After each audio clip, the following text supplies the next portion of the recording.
السلام علیکم ورحمۃ اللہ۔ آج انشاءاللہ ہم 15ویں پارے کا خلاصہ بیان کریں گے۔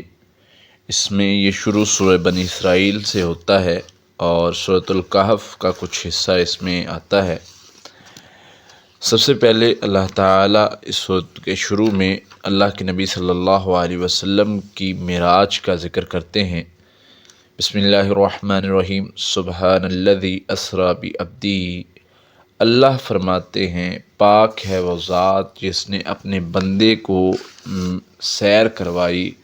یہ وہ سیر ہے جو معراج جس کو کہا جاتا ہے، یہ جسمانی طور پر اللہ کے نبی صلی اللہ علیہ وسلم کو حالت بیداری میں کروائی گئی اور روح اور جسم کے ساتھ۔ پہلے اللہ تعالیٰ مسجد حرام سے مسجد اقصیٰ میں لے کے گئے اور وہاں پر اللہ کے نبی صلی اللہ علیہ وسلم نے انبیاء کی امامت کروائی، جو کہ احادیث میں بھی واضح تفصیلاً ذکر ہے۔ اور پھر اللہ تعالیٰ آسمانوں پر لے کے گئے، ساتویں آسمان تک لے کے گئے، سدرۃ المنتہا تک نبی صلی اللہ علیہ وسلم گئے۔ راستے میں نبی صلی اللہ علیہ وسلم نے جنت و جہنم کو دیکھا، اس میں کچھ لوگوں کو عذاب ہوتے دیکھا، اور اس کے بارے میں کافی احادیث ملتی ہیں جس میں نبی صلی اللہ علیہ وسلم نے بتایا کہ فلاں بندے کو عذاب اس گناہ کی وجہ سے ہو رہا تھا، فلاں بندے کو عذاب اس گناہ کی وجہ سے ہو رہا تھا۔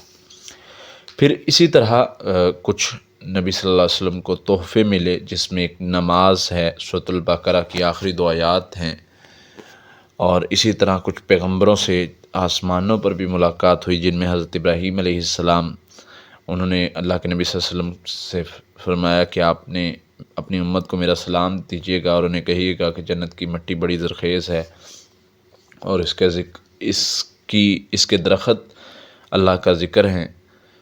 پھر آگے اللہ تعالیٰ نے معراج کے ذکر کے بعد قرآن پاک کی تعریف میں اللہ فرماتے ہیں کہ یہ قرآن جو ہے وہ ہدایت والا ہے، سیدھا رستہ دکھانے والا ہے، اس پر عمل کرو۔ پھر اللہ تعالیٰ فرماتے ہیں کہ انسان کی ایک نیچر بیان کرتے ہیں کہ انسان جلد باز ہے، جلدی کرتا ہے، یہ برائی کی دعا بھی ایسے ہی کرتا ہے جیسے بھلائی کی کرتا ہو، تو انسان بڑا جلد باز ہے۔ بعض ہم اپنی خواہشات کی جب دعائیں کرتے ہیں تو ہمارے لیے بہتر نہیں ہوتی، یہ اللہ جانتے ہیں، اس لیے وہ قبول نہیں کی جاتی۔ پھر اللہ تعالیٰ فرماتے ہیں کہ جو بندہ دنیا چاہتا ہے ہم اس کو آخرت میں حصہ نہیں دیں گے، جیسے دوسرے مقام پر بھی اللہ تعالیٰ نے ذکر کیا ہے کہ جو چاہتا ہے ربنا آتنا فی الدنیا حسنت، جو کہتا ہے میری اللہ دنیا بہتر کر دے، اللہ فرماتے ہیں اس کی دنیا بہتر کرتے ہیں، آخرت میں اس کا کوئی حصہ نہیں۔ اسی لیے نبی صلی اللہ علیہ وسلم نے یہ دعا سکھائی ہے کہ مکمل پڑھا کرو، ربنا آتنا فی الدنیا حسنۃ وفی الآخرۃ حسنۃ وقنا عذاب النار، اللہ دنیا بھی بہتر کر دے اور آخرت بھی بہتر کر دے۔ تو اس لیے اکیلی دنیا نہیں مانگنی، آخرت بھی مانگنی ہے۔ اللہ فرماتے ہیں کہ اللہ کے سوا کسی کی عبادت نہ کرو اور والدین کے ساتھ اچھا سلوک کرو، یعنی جہاں بھی شرک سے روکا گیا ہے، شرک بہت بڑا گناہ ہے، سب سے بڑا گناہ ہے، اس کے بعد فوری طور پر 5 مقامات پر والدین کے ساتھ اچھا سلوک کرنے کا بھی حکم دیا گیا ہے، یعنی والدین سے اچھا سلوک نہ کرنا بھی بڑا گناہ ہے۔ رشتہ داروں، مساکین، مسافروں کو ان کا حق دو، فضول خرچی نہ کرو۔ شیطان کے بھائی ہوتے ہیں جو فضول خرچ کرتے ہیں، اللہ تعالیٰ نے اس سے منع فرمایا ہے۔ ہاں، اللہ فرماتے ہیں کہ بخیل بھی نہ بنو، ان کو بھی اللہ تعالیٰ پسند نہیں کرتے، میانہ روی اختیار کرو۔ پھر آگے اللہ تعالیٰ فرماتے ہیں کہ اپنی اولاد کو مفلسی کے ڈر سے قتل نہ کرو، یعنی اس ڈر سے کہ وہ ہم کیسے کھلائیں گے، اس سے قتل نہ کرو۔ تمہیں بھی رزق اللہ دیتا ہے اور ان کا رزق بھی اللہ کے ذمے ہے، اس لیے اس ڈر سے ان کو قتل نہ کرو۔ اللہ فرماتے ہیں زنا کے قریب نہ جاؤ، یہ بہت بڑا گناہ ہے۔ کسی جان کو قتل نہ کرو۔ یہاں پر کچھ احکام اللہ تعالیٰ نے بہت ضروری احکام ذکر کیے ہیں جن کو توجہ دینے کی ضرورت ہے۔ کسی جان کو قتل نہ کرو، اور تم پر مسلمان کا خون حرام کیا گیا ہے اور اس سے سختی سے منع کیا گیا۔ حدیث میں آتا نبی صلی اللہ علیہ وسلم میں ایک جان کو قتل کرنا جیسے پوری دنیا کو قتل کرنے کے برابر ہے۔ یتیموں کے مال کے قریب نہ جاؤ، ہاں اچھے طریقے سے، اگر وہ چھوٹے ہیں تو آپ ان کے جو ہے وہ مال کے بن سکتے ہیں، سہارا بن سکتے ہیں، ان کے مال کی حفاظت کے لیے اپنے پاس لے سکتے ہیں، لیکن جب وہ جوانی کو پہنچے تو اللہ فرماتے ہیں ایمانداری کے ساتھ ان کو لوٹا دو، ماپ تول پورا کرو، کمی نہ کرو، کیونکہ ماپ تول میں کمی کرنے والوں کے لیے سخت عذاب ہے، جیسے حضرت شعیب علیہ السلام کی قوم کو عذاب ہوا۔ پھر اللہ تعالیٰ ایک چیز سمجھاتے ہیں کہ زمین پر اکڑ کے نہ چلو، وَلَا تَمْشِي فِي الْأَرْضِ مَرَحًا، زمین پر اکڑ کے نہ چلو، کیونکہ نہ تو تم زمین کو پھاڑ سکتے ہو، نہ پہاڑوں جتنا بلند ہو سکتے ہو، تم کمزور ہو، اللہ اس کو ناپسند کرتا ہے، اور متکبر بندے کو، جس کے پاس تکبر ہوگا، وہ جنت میں نہیں جائے گا، چاہے رائی کے دانے کے برابر ہی کیوں نہ ہو۔ اللہ ہمیں محفوظ فرمائے۔ پھر منکرین کو اللہ تعالیٰ جواب دیتے ہیں جو کہتے تھے آخرت میں اللہ تعالیٰ ہمیں کیسے زندہ کرے گا جب ہم ہڈیاں بن جائیں گی، ہمارے جسم خاک بن جائیں گے، تو اللہ فرماتے ہیں جس طرح پہلے زندہ کیا تھا ویسے ہی زندہ کروں گا۔ یہ بار بار دہرانے کا مقصد، یہ بات اللہ تعالیٰ تقریباً میرے خیال میں ہر پارے میں یہ بات آتی ہے کہ اللہ تعالیٰ منکرین آخرت کو جواب دیتے ہیں۔ یہ بات بار بار آنا کا مقصد ایک چیز کی تاکید کو بیان کرنا ہوتا ہے۔ اللہ فرماتے ہیں میرے نبی میرے بندوں سے کہہ دیجئے کہ جب بھی کوئی بات کریں اچھی بات کریں، شیطان تمہارے درمیان جھگڑا ڈالنا چاہتا ہے، یعنی آپس میں بری بات نہ کرو، اچھا اخلاق کے ساتھ اچھے بولو۔ پھر اللہ تعالیٰ ان لوگوں کے بارے میں فرماتے ہیں جو غیر اللہ کو پکارتے ہیں، اللہ فرماتے ہیں جن کو تم پکارتے ہو وہ تمہاری پکار کو نہیں سنتے، وہ تمہاری تکلیف کو دور نہیں کر سکتے۔ جیسے ہم پچھلے پارے میں پڑھ چکے ہیں، اللہ فرماتے ہیں جب بھی کوئی بیمار ہوتا ہے، وَإِذَا مَرِضْتُ فَهُوَ يَشْفِينِ، جب بھی کوئی بیمار ہوتا ہے تو وہی ہے جو اللہ ہی ہے اس کو شفا دیتا ہے۔ تو دوسرے مقامات پر اللہ فرماتے ہیں کہ کون ہے جو کوئی بندہ بیمار ہو اس کو شفا دے، یعنی اللہ فرماتے ہیں تمہارے جن کو تم معبود سمجھتے ہو، جن سے مانگتے ہو قبروں والے سے، وہ تمہاری مدد نہیں کر سکتے اس معاملے میں۔ پھر سورہ بنی اسرائیل کی آیت نمبر 80 ہے، یہ اللہ کے نبی صلی اللہ علیہ وسلم نے سکھائی ہے، جب بھی نئی بستی میں جانا ہے تو یہ دعا پڑھ کے جاؤ، اللہ تعالیٰ تمہاری نکلنے تک حفاظت فرمائیں گے۔ وہ دعا ہے ربی ادخلنی مدخل صدق واخرجنی مخرج صدق واجعلنی من لدنک سلطانا نصیرا، سورہ بنی اسرائیل کی آیت نمبر 80 ہے، تو یہ پڑھ لینی چاہیے۔ اللہ مجھے خیر کے ساتھ داخل کر، خیر کے ساتھ نکالنا، اور میرے لیے اپنے طرف سے کوئی مددگار بھی تو اللہ تعالیٰ کی مدد آتی ہے۔ اور پھر آگے اللہ فرماتے ہیں وَنُنَزِّلُ مِنَ الْقُرْآنِ مَا هُوَ شِفَاءٌ وَرَحْمَةٌ لِّلْمُؤْمِنِينَ، قرآن جو ہے ہم نے نازل کیا، یہ شفا بھی ہے، رحمت بھی ہے مومنوں کے لیے۔ پھر اللہ تعالیٰ فرماتے ہیں اسی پارے میں قرآن کو شفا اور رحمت کہا گیا ہے، اس میں بڑی خیر ہے، مومنوں کے لیے شفا بھی ہے، رحمت بھی ہے، یہ پڑھنے کے لیے شفا ہے، نہ کہ گلے میں تعویذ بنا کر لٹکانے کے لیے۔ اس پر ہمارے کافی ٹاپکس یوٹیوب پر موجود ہیں، اس پر اگر کوئی رہنمائی لینا چاہے تو اس میں تفصیلی اس پر بحث کی گئی ہے۔ پھر روح کے بارے میں اللہ فرماتے ہیں تم سے سوال کرتے ہیں، کہہ دے کہ روح میرا حکم ہے، اللہ کا امر ہے، اس پر بحث نہ زیادہ کی گئی ہے نہ ہمیں کرنی ہے۔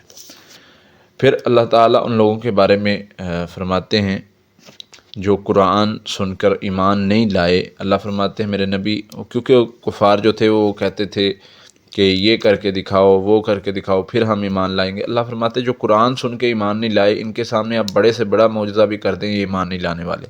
جیسے اللہ ایک اور مقام پر فرماتے ہیں کہ اگر ان کے سامنے مردے بھی زندہ ہو جائیں، تصدیق بھی کر دیں، پھر بھی یہ ایمان نہیں لائیں گے۔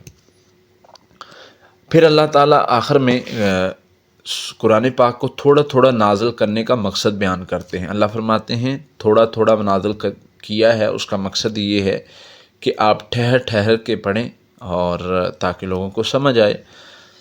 پھر اسی طرح آخر میں اللہ تعالیٰ فرماتے ہیں قُلِ ادْعُوا اللَّهَ أَوِ ادْعُوا الرَّحْمَنَ، اللہ کو اس کے پیارے پیارے ناموں سے پکارو، جیسے حدیث میں آتا ہے جو اللہ کو اس کے ناموں سے پکارتا ہے اللہ اس کی دعا قبول کر لیتا ہے۔ پھر سورہ کہف شروع ہوتی ہے، اور سورہ کہف میں سب سے پہلے اللہ کی تعریف بیان کی گئی ہے، کتاب کی تعریف بیان کی گئی ہے، اللہ تعالیٰ کی کتاب جو قرآن مجید ہے اس کی تعریف بیان کی گئی ہے۔ پھر نبی صلی اللہ علیہ وسلم کو حوصلہ دیا گیا کیونکہ نبی صلی اللہ علیہ وسلم بہت پریشان تھے۔ اللہ فرماتے میرے نبی کیا تو اپنے آپ کو اس غم سے ہلاک کر لے گا کہ وہ ایمان نہیں لاتے، اس وجہ سے پریشان ہو رہے ہیں آپ؟ تو آپ پریشان نہ ہو، نبی صلی اللہ علیہ وسلم کو حوصلہ دیا گیا۔ پھر آگے اصحاب کہف کا قصہ آتا ہے۔ وہ چند نوجوان تھے، وہ 5 تھے، 6 تھے، 7 تھے، اس میں کافی لوگوں میں اختلاف ہے، بلکہ اللہ تعالیٰ نے ذکر بھی کیا۔ اللہ فرماتے ہیں کچھ کہتے ہیں 5 تھے، 6واں ان کا کتا تھا، کچھ کہتے ہیں 6 تھے، 7واں ان کا کتا تھا، کچھ کہتے ہیں 7 تھے، 8واں ان کا کتا تھا۔ اللہ فرماتے رجمن بالغیب، یہ تو جو ہے وہ غیب میں تیر چھوڑنے والی بات ہے، ہوا میں تیر چھوڑنے والی بات ہے، اس کی کوئی حقیقت نہیں ہے۔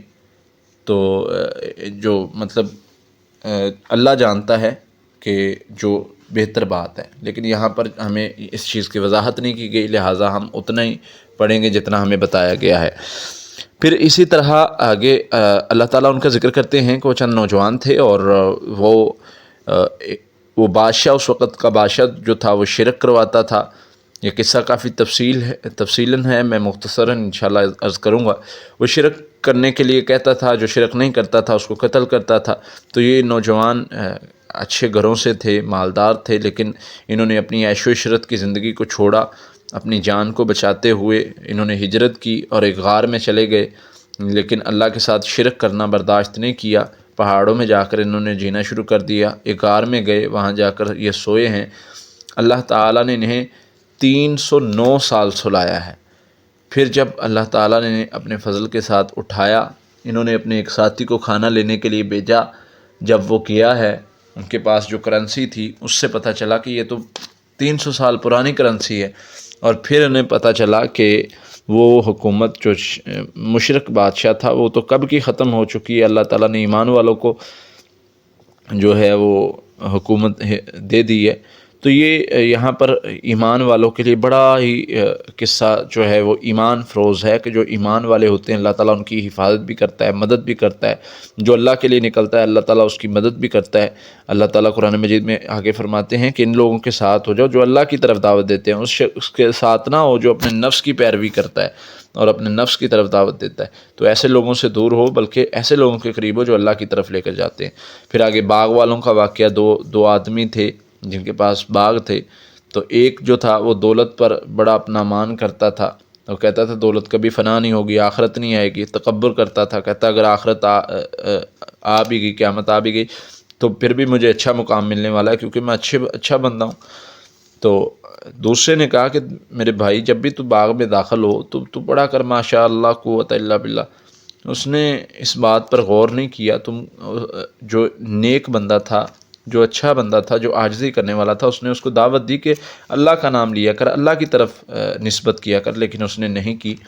تو عذاب آیا اور اس کا باغ تباہ ہو گیا، اور یہ بندہ بعد میں روتا رہا، سوچتا رہا کہ کاش میں اس کی بات مان لیتا اور میں جو ہے وہ تکبر نہ کرتا، عاجزی کرتا، اللہ کی طرف نسبت کرتا تاکہ میں بچ جاتا۔ پھر آخر میں اللہ تعالیٰ فرماتے ہیں اس سے بڑا ظالم کون ہو سکتا ہے جو قرآن سنے اور منہ پھیر لے، یعنی قرآن سننے کے بعد، حق بات کو سننے کے بعد جو عمل نہیں کرتے، منہ پھیر لیتے ہیں، ان سے بڑا ظالم کون ہو سکتا ہے۔